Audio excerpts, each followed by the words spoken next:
امریکہ میں کووڈ کے بڑھتے ہوئے کیسز اور کووڈ کی لہر پہ لہر، یہی وجہ ہے کہ اس وقت امریکی صحت عامہ کا نظام اپنی تاریخ کی مشکل ترین صورتحال سے دوچار ہے۔ کیلیفورنیا تقریباً 30 لاکھ اور ٹیکساس تقریباً 21 لاکھ کیسز کے ساتھ امریکہ میں اس وقت سب سے زیادہ کووڈ سے متاثر ریاستیں ہیں۔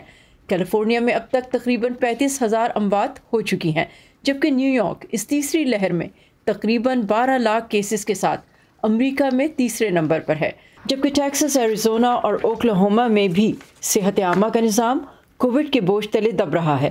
ڈاکٹر لیرن ٹین جنوبی کیلیفورنیا کے لوما لنڈا ہسپتال کے ساتھ وابستہ ہیں۔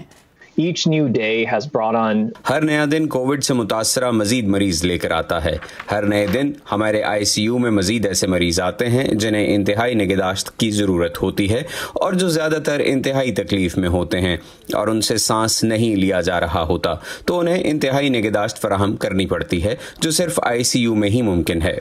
ہسپتال کے مطابق یہاں بیک وقت ایک ہی خاندان سے کورونا کے کئی مریض داخل ہوتے ہیں۔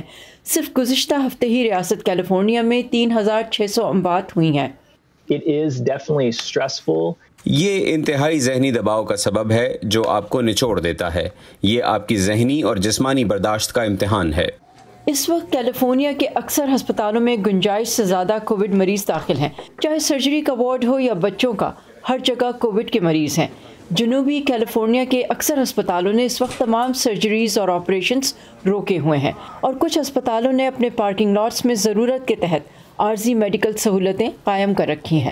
اور جہاں ریاست کیلیفورنیا کے صحت عامہ کے نظام پر بوجھ میں مسلسل اضافہ ہو رہا ہے، بعض کے خیال میں ریاست میں لوگوں کا کووڈ کو سنجیدگی سے نہ لینا بھی یہاں کے کووڈ کرائسس کی ایک بڑی وجہ ہے۔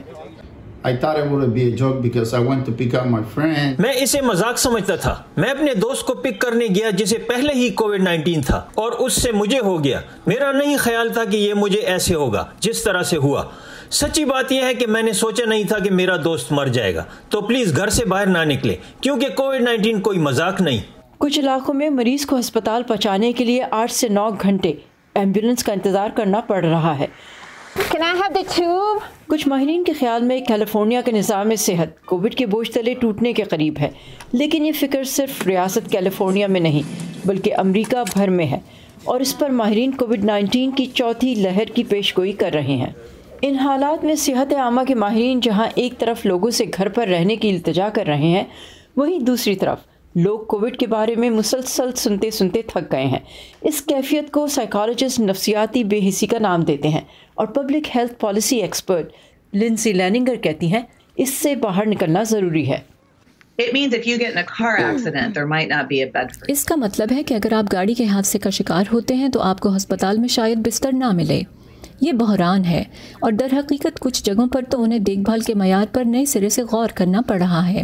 ایمرجنسی رومز کے لیے ایسے مشکل فیصلے کرنے پڑ رہے ہیں جو شاید انہوں نے پہلے کبھی نہیں کیے، اور نہ وہ اس کی امید کرتے ہیں۔ تو یہ واقعی بحران کی صورتحال ہے، اور کیلیفورنیا جیسی جگہوں کے لیے یہ ہر روز میدان جنگ کی طرح ہے۔ ویکسین کی آمد سے ماہرین کو امید ہے کہ کووڈ کا خطرہ کم ہو جائے گا۔ بائیڈن انتظامیہ نے اپنے پہلے 100 دنوں میں 100 ملین ویکسینیشنز کا منصوبہ پیش کیا ہے۔ دوسری جانب امریکی صحت عامہ کے ادارے CDC نے فروری کے وسط تک امریکہ میں کووڈ کے باعث 5 لاکھ اموات کی پیش گوئی بھی کی ہے۔ ماہرین کے مطابق اگر ویکسینیشن پلان پر عمل درآمد ہو جاتا ہے تو شاید جون تک امریکہ کچھ سکون کا سانس لے پائے۔ سپا Shah Khan, voice of America, Fairfax, Virginia.